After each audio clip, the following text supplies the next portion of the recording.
Good evening, and welcome to the Township of LopatPB Planning Board meeting of December 2015. At this time, I'd like to invite you to join us in a silent moment of prayer, and it will be followed immediately by the oath of allegiance to the flag of our country.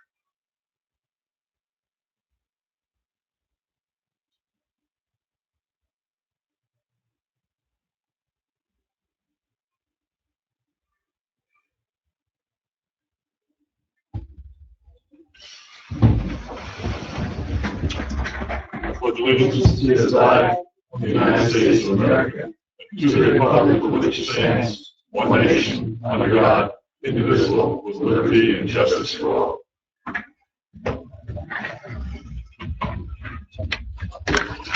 At this time, I'm required to state that adequate notice of this meeting has been provided indicating the time and place of the meeting in accordance with Chapter 231 of the Public Laws of 1975 by advertising a notice in the Star Gazette in the express time, by posting a copy on the bulletin board in municipal buildings. Beth, may I have a roll call, please? Yes, members Del Ferro. Here. Weimer. Fishback. Here. Lance. Here. Brown. Here. Wolf. Here. Mayor McKay. Here. Vice Chairman Pryor. Chairman Lindsay. Here. Under old business, the first order will be the approve the minutes of August 26th, September 23rd, and October 28th of 2015. At this point, do you want to do those individually? I'll ask if everyone has received and read the August 26th minutes. Are there any additions, corrections, or comments on those? Hearing none, those minutes will stand as published. Same for the September 23rd meeting. Has everyone received a copy of it? And are there any comments, questions, revisions? Again, hearing none, those will stand as published. And the October 28th, 2015 minutes, same. Are there any comments, revisions, corrections? Hearing none, they will stand as published. Next order of business is a resolution referring the amended and restated redevelopment plan of the former Ingersoll Rand property commonly known as Block 101, lots 1 and 1.01 on the tax map of the Township of the Township to the Planning Board for review pursuant to New Jersey SA 40A:12A-7 (E). George? Thank you. Yes, Council at their last meeting reviewed a proposal to redevelop the Ingersoll Rand site. The proposal was to construct about 1 million square feet of warehousing facilities on the LopatPB portion of the Ingersoll Rand tract. The overall proposal, if I recall correctly, was for a little over 4 million square feet, 1 million of which would be on Lopat. And along with that was proposed a connector road linking the Phillipsburg section through LopatPB to Route 22. In response to that request, we have developed a redevelopment plan, amending the previous redevelopment plan. If you recall, it was developed several years ago for a mixed commercial project to permit the development of essentially warehousing on that portion of the tract, and to permit up to the development of 1 million square feet of floor area in that type of development.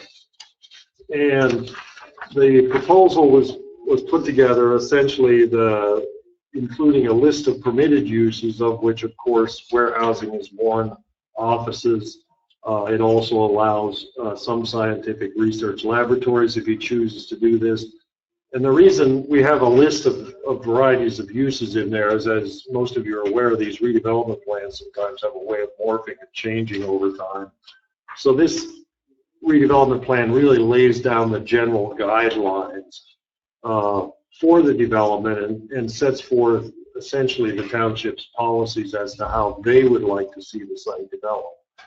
And essentially it also sets down the widths of buffers, the amount of open space that has to be created, and also has some recommendations as to where they might occur. Now, I don't think the board has their latest proposed site plan, but one of the elements in the redevelopment plan was our concern over Lapacon Creek in terms of protecting it. As over the years, the board has gone out of its way to try to protect that watershed in that creek corridor.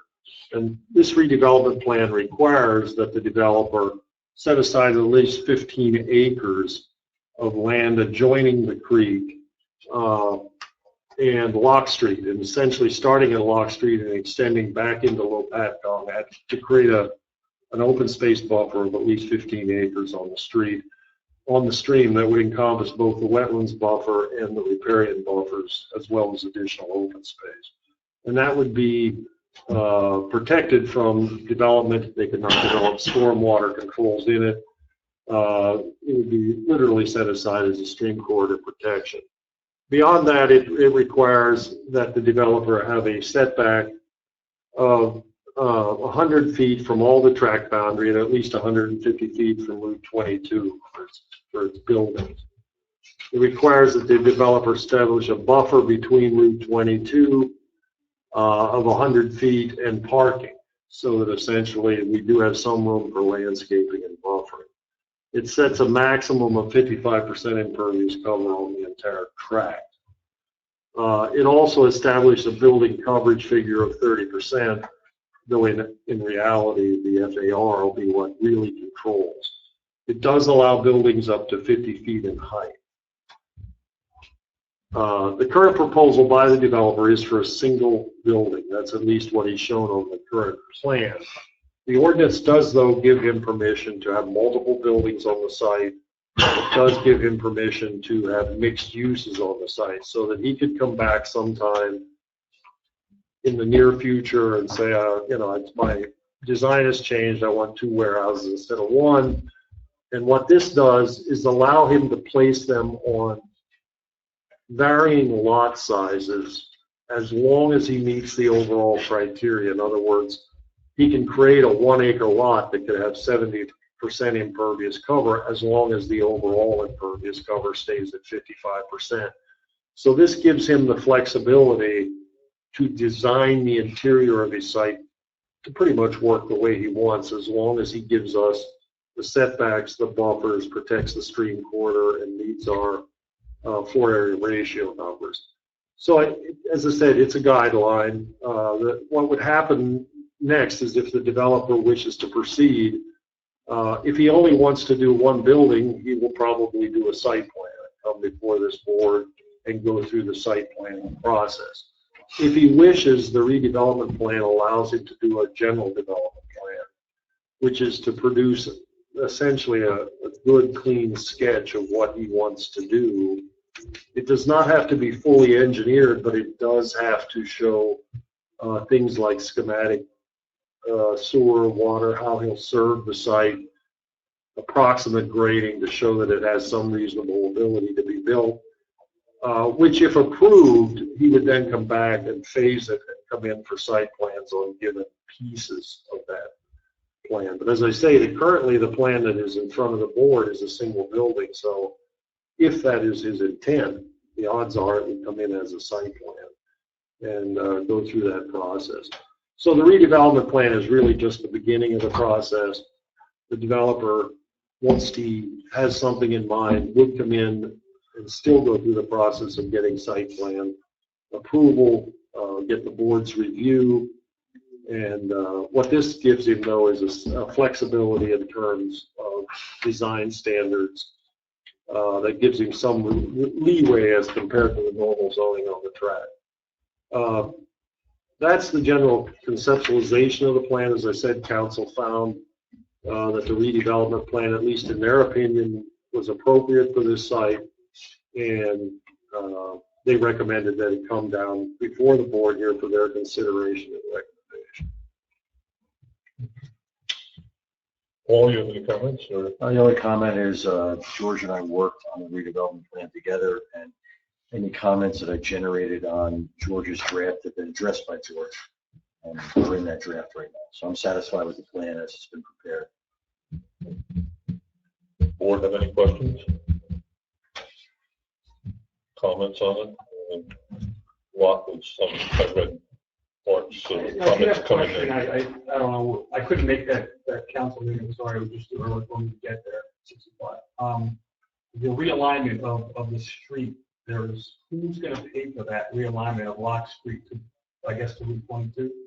No, it's going to go to the connector road. That's going to be the developer's responsibility. Okay, because, the there's some gr- statements in there about fair share also. Developer's going to be responsible for it. That was in the last redevelopment plan that was adopted by the council back in 2007. So this was, being continued in the plan because the intersection that they're creating in Route 22 is in very close proximity to Lock Street. It's going to create a very dangerous situation. That's not a very good intersection to begin with, the angle that it meets Route 22. So this is the opportunity, during this particular development to address that situation. So, but it's going to be the developer's responsibility to do that, and it's very part of the phase 1 work that's proposed. Okay. So, but the developer's gonna bear that cost, or is that gonna be? Yes.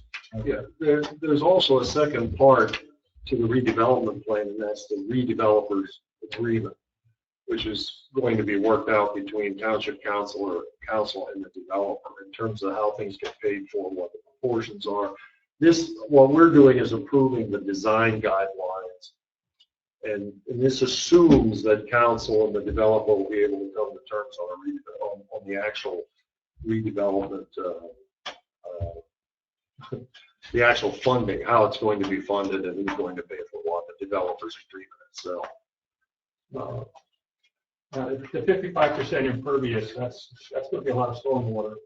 Yes. On that 15 acres, are they gonna put a basin there? No, the redevelopment plan specifically prohibits them putting the stormwater basins in the open space to protect Lock Street. They'll have to create them somewhere else on the property. As background, the property contains a little over 101 acres. So 15 acres of it will be preserved to preserve the environmental corridor surrounding the creek, Pinecon Creek. Any stormwater controls and designs they have to do, which obviously Paul will review, have to occur outside of that 15 acres. They're going to have to find somewhere else on the site to put them in. They won't be able to encroach them into that buffer zone. Paul, you feel there's enough room after that 15 acres is taken away, that with the 55% coverage?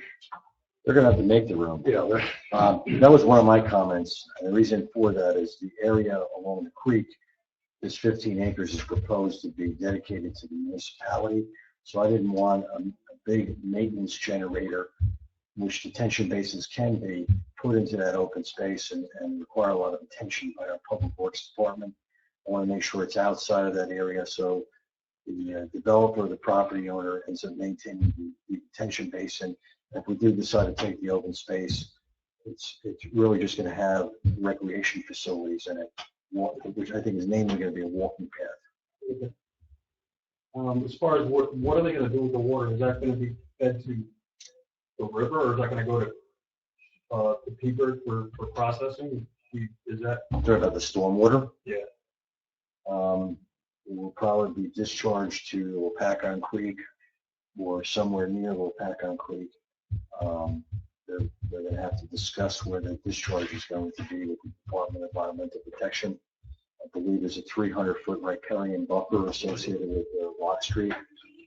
And DEP is going to get involved with that, and really have a say where the discharge points going to go. That's a sensitive stream. I don't know if that's going to go over very well. That's all I have. Okay, I'd like to bring up the council meeting, since you weren't there. The council voted against the developer's proposed 30% increase of developing from 1.1 million square feet to 1.3. Correct? That's correct. They had originally. On the same piece of property, and the council voted, because of vote, and majority of the council voted against it, to maintain the original plan. So I want to talk about that if we can. I supported. I'd like to see the additional 30%. That if developer wants to build on it, I think it becomes. I'm looking at the end of the day. what it's going to bring to Lopac Township. That's the way I'm looking at it. Because I see it as our future here in this town. We need all the help we can. A year ago or 2 years ago, the township voted down against full-day kindergarten I think the bill was about $350,000 to go to full-day kindergarten as a permanent tax. The way I see it, it's just a matter of time before state legislation mandates full-day kindergarten, so that becomes a permanent tax for us, and it does happen. The next thing, as we all know, in March, there's a Board of Education is putting $600,000 in referendum. I don't know which way that's going to go. We're looking here about $1 million more just in education. Before you get to the high school. Before you get to the high school. I'm looking at here to a developer here. Okay, we need help as much as we can, and we don't even know what the 2016 budget is going to look like yet. You know, that's another all in itself. And I think this needs to be really looked at seriously. That I know some people look at, you know, we want to maintain the quality of life here, and I support that. But on the flip side of that, you know, this development here is on Route 22. It's, you know, it's not a residential area, and you know, I understand the traffic that it's going to create, but you can't have it both ways. You can't go back to taxpayers and say we have to increase your taxes because we deny the developer from building larger. That would, you know, I think another 30%. We're looking at maybe another $150,000 more a year in revenue. That's just simple math on top of what we're going to be getting by, you know, 2022 comes to petition. So we need to really look at that hard, you know, and allow, in my opinion, allow the developer to go as big as he can with the new criteria, of course, that can help us greatly. So I leave the rest open to anybody else's suggestion to that. Based on what I said, that, you know, our township, we need help. Well, I agree with you wholeheartedly. We're not closing him out on increasing it. It's just that we would like them to come back to the redevelopment authority, which is the town council, Right. to let us know what they want to do. If we grant it now, we have no control over it. Right. So in order, I mean, this is the very early stages of what's going to happen on that property. My concern is that they came in with the one building 1 million square feet, and I understand the last conversations I had with them that their proposed tenant fell through and they won't be building that right off the bat, as they indicated they were going to do. So I don't know if we were, you know, I know it's not the planning board's responsibility to get into the financial aspect of it. That's strictly the redevelopment authority and the town council's province, but I would caution them to be very careful of what they're going to be entering into, because this project totally develops on the New Jersey Prime situation of the state government indicating that it can have a tax abatement here. And the way I read the tax abatement laws is wide latitude to the municipality to what they want to negotiate with the developer. And there are several ways the way that starts to take off. The flip side of that is that on an abatement program like that, long-term abatement program, the schools get nothing. Right. It would be whatever you would, the largesse of the town council would be to give to the school. Well, you know, at the end of the day, it all goes into the pool anyhow, and it's the way it's divvied up. You know, either education increases their revenue and we, you know, maybe keep it flat, whatever, or we, you know, increase ours and their keeps theirs flat, whatever. It all comes in the same pot, is the point. Well, it doesn't, because you have two different taxing authorities that you're now looking at here. You have the municipal portion, but you also have the school portion, which is independent of that.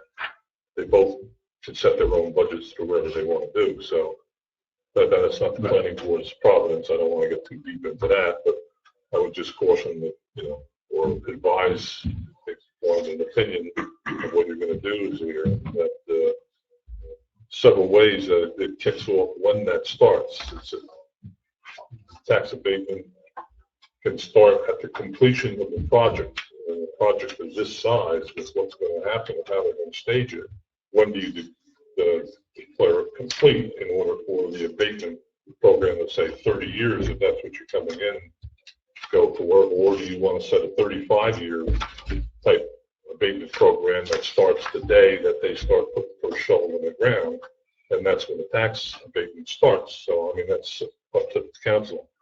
I don't think we should really even discuss it here, but anyway, it's just my opinion on which way we're going to go. I just want to bring it to the floor amongst the audience, so that, get, everyone's opinion and what they think about it. Right. I think we all know what you're saying, Lou, and my thinking on it was, just as Gary had said, if they come back to the council with this fantastic tenant and a wonderful design concept, and it's bigger than what we've already, approved, well, maybe we'll approve it. We won't unjustly not approve it. Okay. Yeah. So, but at least we got the control. Okay. I think that's how I was thinking. And that's fine, as long as, I just want us all to be on the same page with this, that, we're seeking to get as much help as we can with this now. And I'm sure everybody here feels that way. Of course. Sure. Yeah, well, the way I understood the vote from council is they voted not to amend the redevelopment plan. I know it was brought up about increasing it by 300,000 square feet. Like George said, council voted to accept as is. Mm-hmm. If they wanted to increase, they would have to come back either for a variance or something like that in front of the planning board for their approval.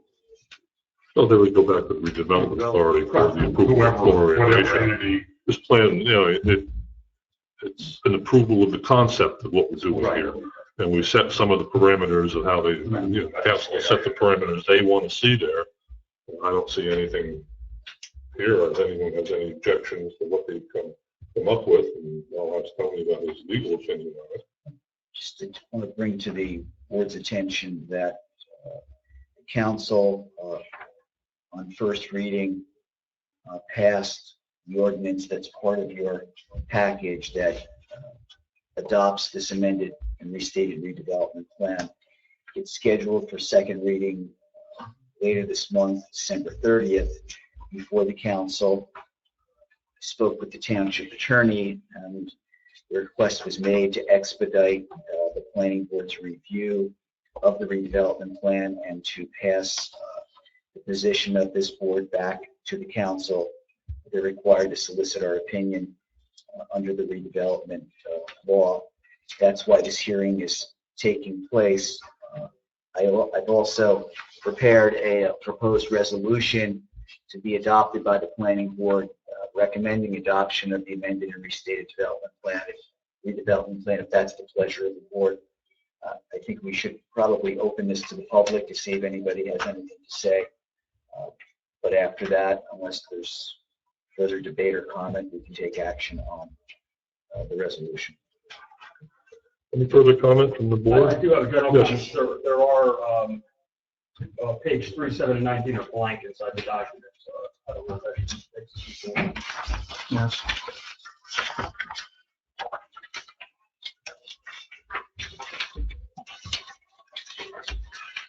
Yeah, it's the same way. It's purposely left blank. Why, I'm not sure, but there's nothing that's missing.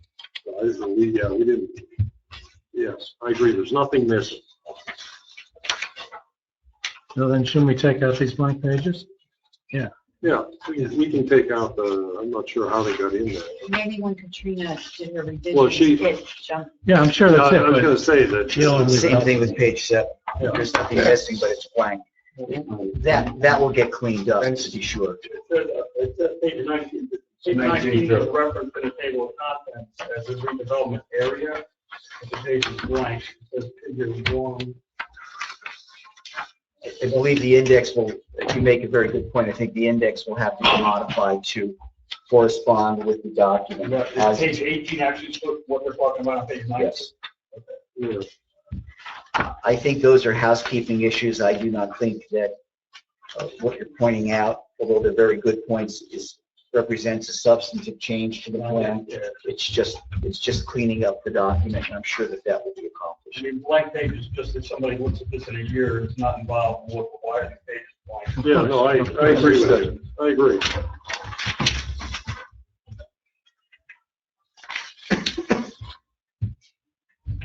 All right, hearing no further comment from the board, I'll open it to public comment. Anyone from the public? Seeing none? Proceed to Entertain a motion. entertain a motion to pass the resolution. Motion. Well, may I have a roll call, Beth, please? Yes, members Belcaro, Yes. Clymer, Yes. Fishback, Yes. France, Yes. Corral, Yes. Wolf, Yes. Mayor McKay, Yes. Chairman Bender. Yes. Okay.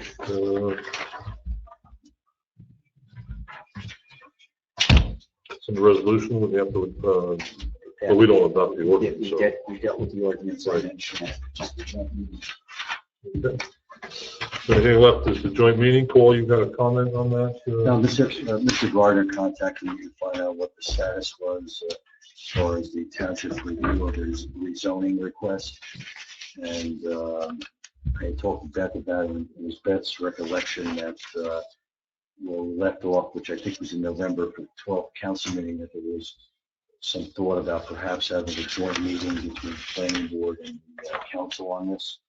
So I guess Mr. Gardner is requesting that that be scheduled. He does not want to interfere with the board's reorganization meeting in January, so he's perfectly fine if that meeting takes place during the month of February. So it's really up to the board when you want to schedule it. In fact, it's something that could be discussed or scheduled at next month's meeting, I guess, reorganization meeting. It's going to be in February. We can do that, and the new council will be in place by then. Yeah. Their schedule will be also paramount. People are going to look at it. Whether they want to have it at their meeting or our meeting or a special meeting somewhere, they can discuss it then. What's the objective or goal of having a joint meeting? What's the purpose? I think the purpose was to give the public a clearer overview of what was going on. Gardner was here at the planning board twice, once with a initial just courtesy plan of what they wanted to do. Later on, they had a more intensive one with a lot of the professionals here, people representatives and their engineers, gave us a presentation, and we suggested, since it was fine, but there's nothing we could have acted on, because it wasn't a formal presentation brought before the planning board, and there was no site plan.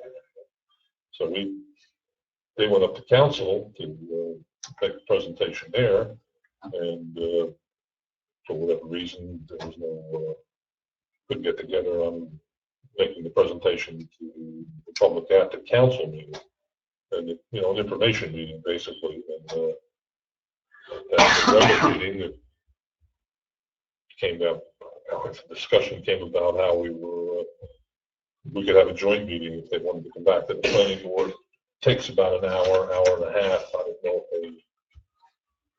don't think the mayor wanted to see that much time taken up in a council meeting on one point too. So, Can I just ask a stupid question? Sure. Isn't this a zoning issue? Don't they have to get a zoning change? this came back, and one of the conflicts we had with the planning board is we can't hear that type of an application because it requires a zoning change. But we could do a re-examination of the master plan. Within that re-examination of the master plan, we could change the zoning. We can't change it. It would be a recommendation of ours to bring it up to the council, and they would be the only ones that can change the zoning. If they wanted to proceed in skipping that point, because it's quite expensive to do that, and we're also in the midst of waiting for the Highlands Council to approve their reevaluation of their master plan, which governs their overlay of LopatPB governs our master plan. So, I mean, why go through the exercise of spending the money on having rejected at the Highlands level or council? We'd like to get a consensus of what the township wants to do. We're not in a position to actually do that. So if they wanted to circumvent going through a re-examination, they could go to the Board of Adjustment make an application there for a zoning change. The board has that power to grant that type of variance. But that's Mr. Gardner's choice of what he wants to do. So, and that's where it lies today. So, there's a lot of other issues involved there as far as sewer capacity, which is sole prerogative of the council of where they want that to go. We won't grant that. What was the resolution we just voted on? How does that affect that? Again, we haven't seen the site plan. I have no idea what this building is going to look like. I have no idea what the sewer capacity or what we're going to have to require for this building. If it turns out to be a partial warehouse and a partial office building, or a full warehouse, 1,700 people, or a full warehouse with 3 people, a dog, and fully automated. So, you know the old joke, we're going to need 2 people, right? The dog's there to watch, to keep the guy from tampering with the machinery, and the guy's here to feed the dog. So it's Preliminarily, the engineer for the developer was estimating 45,000 gallons per day for this 1 million square foot warehouse, which would be okay. That would actually fit in with the wastewater management plan. It's in the service area. And we had mentioned the Ingersoll Rand property, specifically the wastewater management plan. And I think we actually referenced providing either 50 or 55,000 gallons per day for the Ingersoll Rand site in the plan. So, we'll have to see what the configuration of the building is and how much is warehouse and how much is office, because that could affect the flows that are being generated. But right now, based on what we've seen already, it would work. The flow capacity is there. One of the reasons I was asking, I mean, we always hear about the time of day to give the discussion presentation on rezoning that area. I didn't see any benefit for us to do that. So that's the part that I'm trying to figure out. What do we, I don't know if that's only my opinion, if other people's opinions, or my opinion as well. So I don't know if we have to do anything, if that opinion is shared amongst others. well, basically, we don't have to. We don't have to do anything Yeah, that's to what change I'm. the zoning. But, if it's the desire of the township, we're also caught in the color problem that's existing in this state. And we still don't have a number, have no idea. That could be for years. Absolutely. But Is it the council's desire to rezone that? that's what we're trying to. Wouldn't that bring in more tax money, since it goes from, like, just probably farm zoning or farm taxation right now to residential? It's highway business and whatever highway businesses are taxed there, whatever, however they calculate that. I think some of it's probably agricultural. Yeah, he's got farm, he's growing crops. Yeah, crops in the back. Yeah, but to me, it's, if it's zoned for highway business, that's where, and that's a perfect area for highway business. I personally leave it as that, would be my suggestion, rather than more residential. We don't need residential along the highway. I think he's shown various plans. One was to leave that, the area immediately adjacent to Route 57 open for that, and then to build in closer to Baltimore for that. Yeah, I know. So, yeah. There's one person that benefits out of it. I would prefer to see it stay highway business myself. And like Gary, you're talking about color, let the courts force color on us. Well, I think a discussion of the merits of whether the zone should be changed or not is probably best left to a date when the developer, potential developer is here, the property owner is here. The purpose of bringing this up tonight really was to see if we could decide upon a date for a joint meeting. I think this is a little premature, and probably with the council, new council and new planning board, it's probably best to wait till January to schedule the meeting and go from there. okay. Well, we'll leave it at that then. Okay. Any further public comment on anything? Hearing none, I'll entertain a motion to adjourn. Motion. Second? Second. All in favor? Aye. Any opposed? So be it.